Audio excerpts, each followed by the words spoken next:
Houston cornerback Marcus Jones led the entire FBS in punt return yardage. The first-team All-American was the only player in the nation with 2 games with at least 100 punt return yards. He also has 5 career touchdowns on returns. Here's a look at Houston getting ready over the offseason, putting in some work in the weight room. 17 players returning from last season. They'll open up against Texas Tech. Rainey, this is a team. They returned their quarterback and Clayton Tune. We didn't really get a chance last year to really know this team. I mean, so many games canceled. And what do you expect out of the Cougars? Yeah, that really hurt this team last year, the starting and stopping. I think Clayton Tune can never really get into a rhythm or a flow. I think now they have a spring practice behind them, getting ready for fall camp. Again, I think they're in a good position to win some games and do what we expected Dana Holgerson to do when he got there a couple years ago. Speaking of coach, let's bring in Dana Holgerson. Thanks so much for joining us, Coach. I had several of your games last year, and it was just such kind of a mess with the schedule. Having had spring ball, having had a new year, how much more reinvigorated are you to start off this season? Wow, pretty excited about it. That's everybody's excited this time of the year. We were excited going into last year. I thought we made a lot of strides from year 1 to year 2. We sat here and you guys mentioned, I think there were upwards of about 8 games were canceled. So never really got into a rhythm. We were at full strength, for probably the first 2 games, and it never quite regrouped after that. So, but that's water under the bridge. I think we learned a lot from it. Our team learned a lot from it. Our coaching staff learned a lot from it. Our schedule kind of sets up a little bit better this year. We're not behind the 8 ball the entire year like we have been the first 2 years. So excited about getting this year going. All right, we'll get started with questions. We're going to go first to Joseph Duarte from the Houston Chronicle, please. Hey, good morning, Dana. Hello, how are you? Good. Hey, you kind of touched on it, but I was just wondering your thoughts just going into this year, maybe the different vibe around the program, and specifically when you look at your roster now with some of the additions you made in the offseason, how you feel about where your numbers are starting to get as you go into year 3. Yeah, much better. We're like I mentioned, we're excited about going into last year. I thought we had made some strides and was ready to compete, and we lined up and we did compete. But just another year better. Got a lot of starters back, got a lot of depth back. There's going to be a lot of guys that have started a lot of games here the last couple of years that are going to be fighting for starting jobs, and that's competition, and that's the kind of way we want it. So, vibe's good. Overall health of the team and the program's good. So, looking forward to getting started Friday morning. We'll go next to Mark Berman from KRIV TV in Houston, please. Dana, how are you doing? You've got, I've lost maybe 15 games now with Clayton over 2 years. How much does that help the quarterback-coach relationship, the time you've had together going into this next season? Yeah, year 3 for a quarterback is usually when they turn the corner, my experience with that. So, Clayton's got a lot of snaps under his belt. He's got a lot of reps logged in practice and in games now. So, that should pay off, just the way that I call plays and how familiar he is with how things are getting signaled to him and what our expectations are. I'm not doing a very good job coaching if he's not better year 3. So, I think we're on track. He had a great spring, and the rapport he has with the receivers is much better. We have to be better in front of him for him to be better. I've stated that for 2 straight years now. We've had, I think, 20 different offensive line combinations in 20 games, so we finally got to a point where we got depth, we got experience.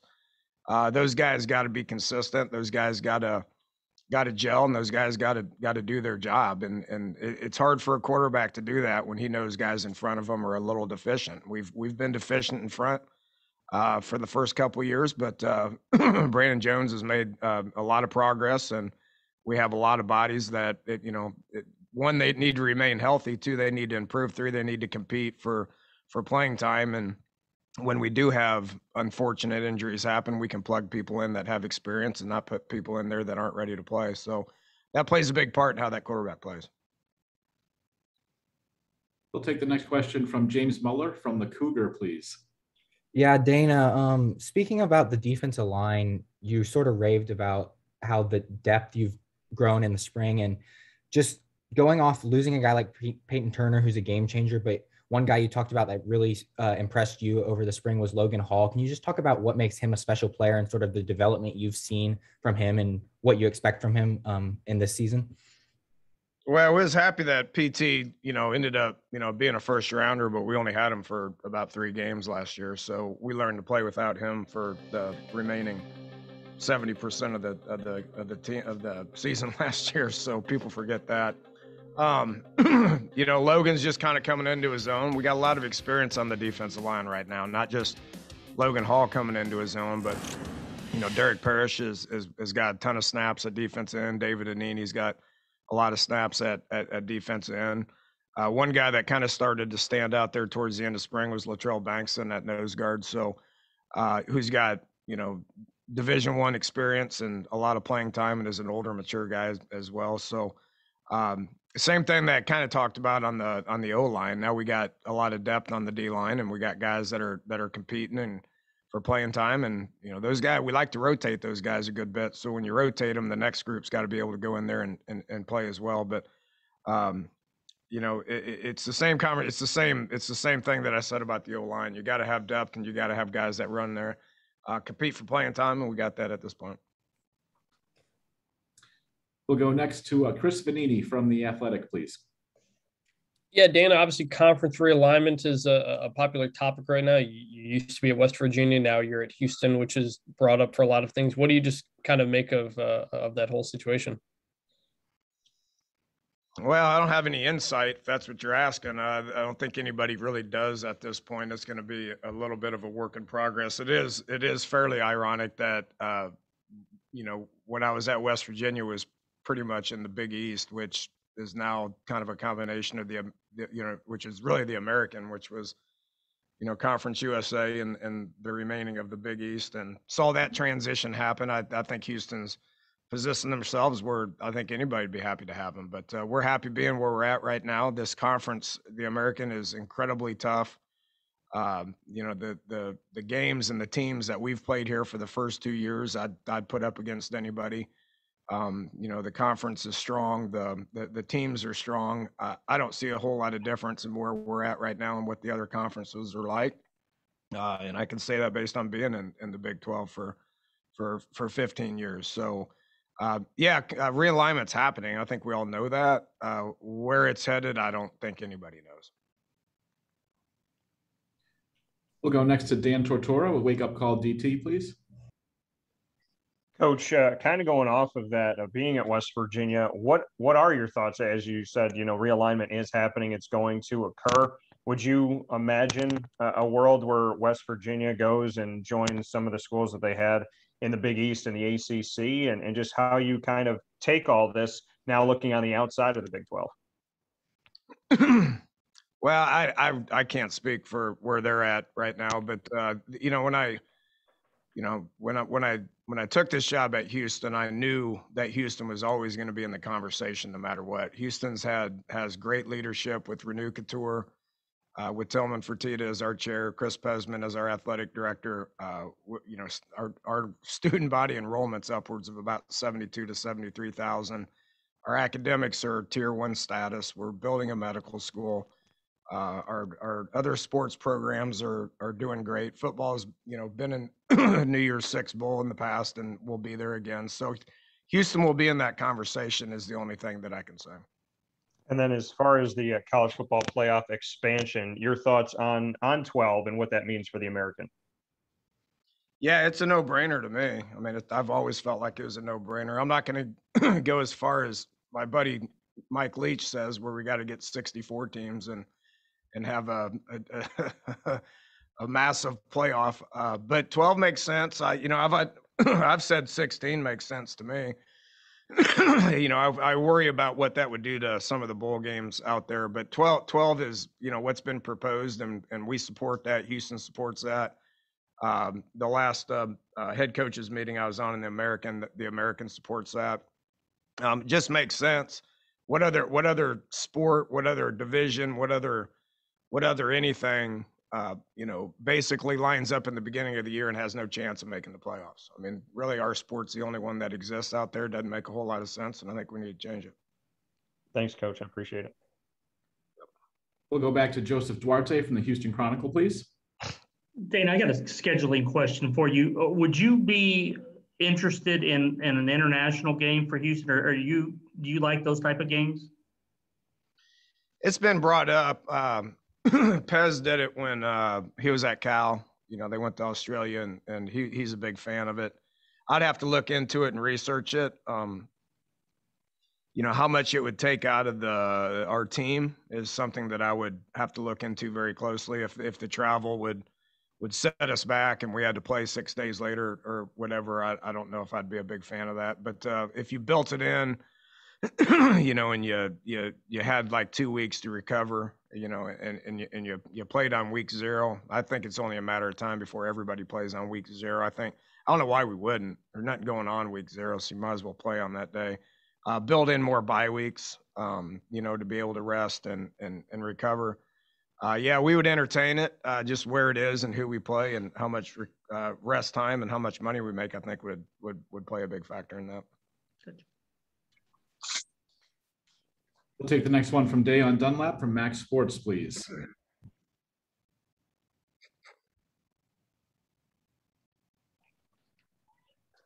Coach Dana, as fall camp and the season gets underway, what's the next step from the football program entirety that you feel you guys need to make?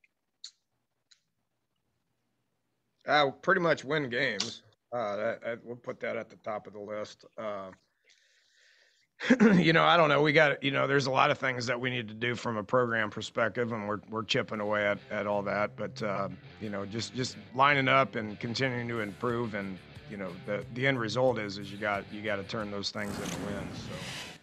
So it's a fairly broad question. I will answer with the big, you've got to win games.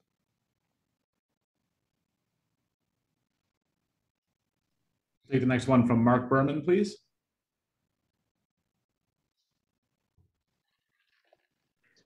You just come back to me? Yes, sir. Mark Berman. How you doing? Hey, Dana, can you talk about Marcus Jones, your expectations for him, and the potential of you using him on both sides of the ball? That's a question you like to answer, Mark, or you like to ask that one. You and JD both are fairly fascinated with that. If it was that easy, here's what I've said, and Derek Parrish fits into this conversation as well. They're both capable of playing either offense or defense. I've coached for 25 plus years and never had anybody be able to do it. So there's just not many people that can do that. So whether we can do that, whether he can handle that, I don't know yet. I mean, we got to practice it, and we got to get out there and see if it fits in with what we're going to do. And most importantly, can they handle that? Marcus is a special player. He's, I've coached some pretty good punt returners. Wes Walker had the all-time touchdown record at one point. But the way Marcus tracks it and immediately gets it upfield earned him first-team All-American status as a punt returner. It's pretty special. So he's obviously pretty good with the ball in his hands. He's one of the best cover guys in the country as well. So yeah, he can play defense. He can cover. He can catch it. He can return it. Now, whether we can handle that and find time to practice it on the other side, we'll see what happens. We'll go next to Billy Embody with 24/7 Sports, please. Hey, Dana, looking at the transfer portal, especially in this conference, how much more competitive has it gotten as the word has gotten out about using it? And is there anything with NIL that you guys have tried to do to separate your guys' selves with pitches? I know you guys can't organize things, but just, trying to help these players use NIL as well. You trying to get me to admit that we're doing things to break? No, absolutely not. Even like started the season, I guess, huh? Yeah, the NIL rules are the NIL rules. We can't do anything about that. So whatever our players choose to do is what our players choose to do. I think the league was pretty tough before the transfer portal opened up. 2 years ago, the transfer portal was not a thing, and we played, I believe it was 7 ranked teams that year. I think the American had 5 or 6 that were ranked throughout the course of that season. So, the American was fine prior to the transfer portal. This is a tough league. And it's not just one team that's dominating the league. It's been 4 or 5 different teams over the course of the last 5 or 6 years. So, parity, transfer portal. Yeah, we're going to use it. I used it at the previous place that I was at. Not the portal, obviously, but transfers in general. That's going to become a part of how we recruit, and that's going to become a part of how I think pretty much everybody recruits. So has it made the league stronger? Possibly. We'll wait and see how these guys play. We'll go to Trace Trilco, Sons of UCF, for the next question, please. Coach, as training camp gets underway, what's your team's vaccination percentage, and what do you think of the league's position that games impacted by COVID will not be rescheduled and, in fact, may be forfeited? Oh, I think it's going to be a wait and see how this thing goes all year. I don't think we're out of the woods on it right now, to be honest with you, just looking at some of the other sports and things that have happened in Major League Baseball and what's currently happening in the NFL. I don't know what our vaccination rate is. At one point it was around 70%, but I know we had one yesterday and we got another one coming up. Hopefully some guys take advantage of that. I support it because it puts you in the best position to be able to coach and the best position to be able to play. I don't think there's anybody quite questioning that. So not much we can do. Can't make them do it. I do support the league. You can't just sit there and keep doing what we did last year and postpone games and try to get a season in. So if you're able to play, you need to play, and if you can't, then you need to take the forfeit and move on to the next week. And we'll go to James Muller from the Cougar for the final question. Yeah, Dana, earlier in the spring, you talked about how this 2021 season was really important just for the football program at Houston to do its part in terms of all the other athletic success that the universities experience. Have you felt that sense of urgency from your guys in the locker room that, this is the year we need to really take that step forward? I know you've talked about the vibes a little, but just have you felt that sense of urgency from the team? Yeah, I really have felt that. I think our team is older and more mature. I believe this is the oldest team that I've had, a lot of experience, but guys just are older they've been here, they've been through it with me for the last 3 years. Last year was a big year and people said last year didn't count. Well, I guarantee you last year did count. The record is what the record is. But we did make progress in year 2, and I do believe that we're going to make progress in year 3. But having older guys, like 2 of the guys that were coming up here right now in Clayton and Marcus Jones, guys are older, they're mature, they've played a lot. They're good players, and I believe they feel, a sense of urgency to get out there and win some ball games in 2021. Coach, thank you so much for joining us. Looking forward to seeing you guys start things off September 4th against Texas Tech. You betcha. Thank y'all. See you, Coach. Back in our studio, Rini and Golia. Dana Holgerson's in mid-season form with the sarcasm. Got to win. Yeah. But it is year 3. How is this team set up to win more than in what we saw the first 2 years? I just think the experience. When 3 years ago when Dana Holgorsen came from West Virginia to Houston, I thought that was a big deal for the conference. And, you see bigger programs have been taking coaches from this conference. Now, quote unquote, big time coaches are coming to this conference. So I think this is the year for Houston to make a splash. I think last year, yes, it counted, but it was just kind of a setback for everybody. And so I think they persevered through that. I think Clayton Tune's going to be so much better. And he talked about the transfer portal, how he's added pieces, and they got a lot of experience. So look out for Houston this year. He was asked about Marcus Jones, so we will see here coming up. Great defensive player, punt returner as well.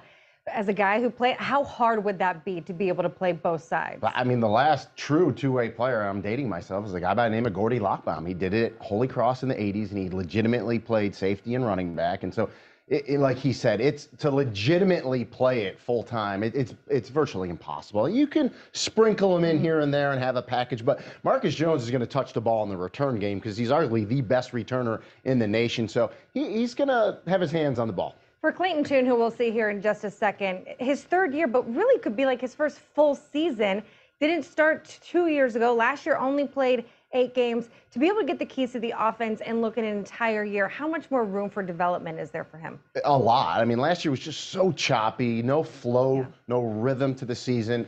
Spring ball under him, a full fall here. He's going to be in good position. Well, speaking of those guys, let's join Marcus Jones and Clayton Tune, the student athletes now joining us from Houston as we let the media ask them some questions. Thank you, guys. Thanks, Chris. We'll take the first question from Joseph Duarte with the Houston Chronicle, please. Hey, Clayton, I wanted to just jump right in with NIL and you being the quarterback. Have you done anything in terms of the NIL and branding this summer, or do you have plans to sort of pursue any of that? Not too much. I've tried to keep the main thing, which is football. But I think the NIL is a great opportunity, and I think, moving forward, once we're, in the middle of the season and we're winning games and we're 4-0, 5-0, then I think I'll probably pursue some opportunities. Gotcha. We'll go next to Mark Berman, KRIV TV in Houston, please. I'd like to ask both guys a question. First of all, Clayton, Dana talked about year 3 with a quarterback and a head coach. Usually when that quarterback turns the corner and if you're not better, he's not doing a very good job coaching. How do you view the time you've had with Dana so far, and how much can that help you going into this season? It's been awesome. It's been crucial to learn, under him the last 2 years. In 2019, I kind of got thrown in and got some valuable snaps and playing time. And, like y'all said earlier, in 2020, it was kind of a choppy season. We never got into a rhythm, but nonetheless, it was great playing time and great experience, just getting snaps under my belt. So, it's going to be awesome, playing a full season, like you said, getting the keys to the offense and being able to operate for a full season is going to be awesome. And I plan to meet a lot with Dana, Coach Holgerson, and Coach Dawson, and, really get this thing rolling and prepare myself to play as well as I can this season. Marcus, is there any extra pressure on you with all the attention that you've gotten preseason? You made a bunch of watch lists, preseason All-American teams. I mean, there's a lot of focus on what you can do as a defensive player and as a return specialist. How do you look at all that? Honestly, I don't feel any pressure at all because basically I had that mindset to control what you can control.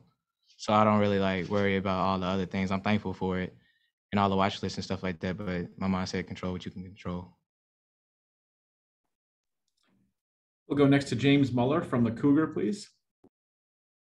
Yeah, Marcus, you've certainly proven your skill on the football field, but a lot of stuff you've talked about recently with us has been, your music career. I was just wondering, you just released an album, I think. Can you just talk a little bit more about that and just how you sort of balance those two passions with football and music? Usually on the weekends, I'll do some stuff with my music, honestly. During the week, during the season, I'm not really going to have a lot of time. So usually I make sure on the weekends I'll do a little music thing, but I'll end up having an album dropping on September 10th. We'll go next to Dan Tortora, please, from Wake Up Call DT. Clayton, for you, just what you could say with the abbreviated season last year and all the starts and stops. I know it was hard to get into a rhythm as you had stated, but what you saw on film from yourself as quarterback and how you're improving moving forward. And then Marcus, for you, just leading the nation as far as, being a punt return specialist, what comes after that this season? Yeah, like I said earlier, last year it was great to log those snaps and reps, and I felt like I progressed as a player and we progressed as a team. So it's going to be awesome moving forward and being able to build on that and, really improving and there were some things that I watched that I learned about myself. And I just plan on improving on those things and really getting into a rhythm and having as much success as I can and as the team can. So it's going to be awesome. Basically going off what you asked, I'm thankful for, all the things that happened last year, but last year's last year. So like kind of this year is all about like Coach Holgerson said, earning wins, like with my brothers, because we worked hard this off season with competing with each other, getting closer as a team. So we're all about winning, and we want to win the conference championship. And Clayton, you spoke about name, image, and likeness a little bit, but just what both of you think about this opportunity that has never been provided for student athletes before. I think it's a great opportunity. I think it's long overdue, but it's it's a great opportunity, and I think there's going to be a lot of players that get creative with the ways that they market themselves and market their brand and other companies and whatnot. So I think it's a great opportunity. I'm going to pursue it the best and smartest way I know how, and I know Marcus is doing a great job already. So it's a great opportunity. I'll let him speak on it a little bit. Like Toon said, great opportunity for players to be able to, market themselves and learn basically the business side while in college, because most people brand right whenever they get out of college. But, if you learn those ins and outs while you're in college, but know how to manage those things such as playing ball, which is ball first, but then also marketing yourself after, I feel like it'll help them with longevity at the end. Thanks, guys. Back to Joseph Duarte of the Houston Chronicle, please. Yeah, for both of you guys, Dana in his segment sort of discussed some of the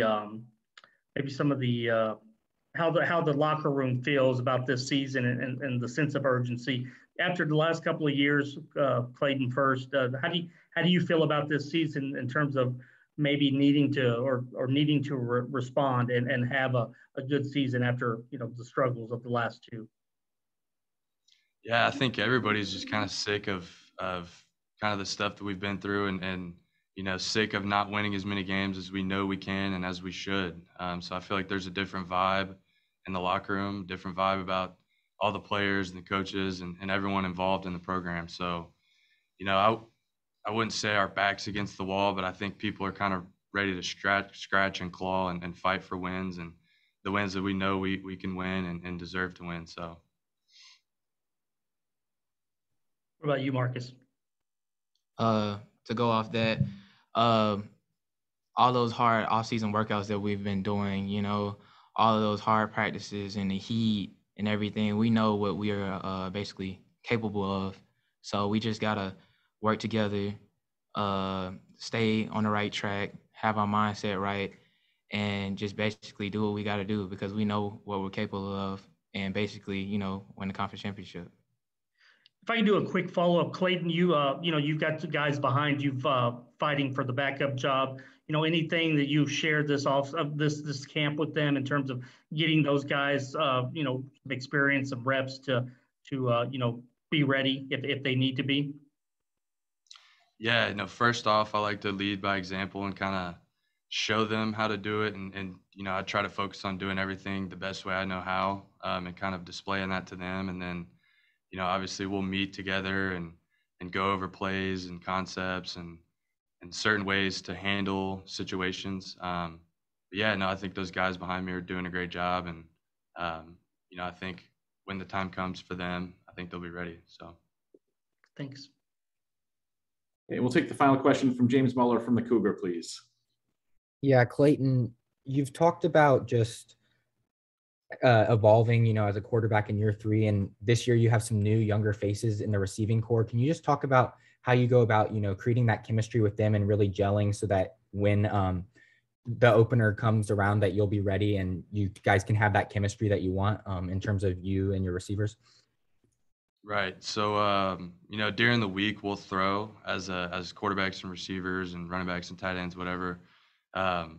We'll throw during the week, and then on our own time, like on Saturdays, we'll all come up and throw and continue to build that timing and that chemistry and that rapport with all the guys. And it's been good. The allotted time that we have during the week has been really good, but I think the best work that we get is when we go on our own on Saturdays and and throw, and then afterwards get to hang out and build a relationship outside of football, which I think is really important. And if I could ask Marcus one thing, just last year, the defense really. Thank you so much, guys, for joining us. Looking forward to seeing you guys against Texas Tech here on September 4th. Yeah, thanks for having us. Well, coming up next, we have one more session in our day session, and that is going to be headlined by Gus Malzahn, the new head coach for UCF. He will take the podium coming up shortly, right after this break, as his quarterback returns for his third season. Dylan Gabriel coming off a fantastic campaign last season. We'll speak with him coming up as well.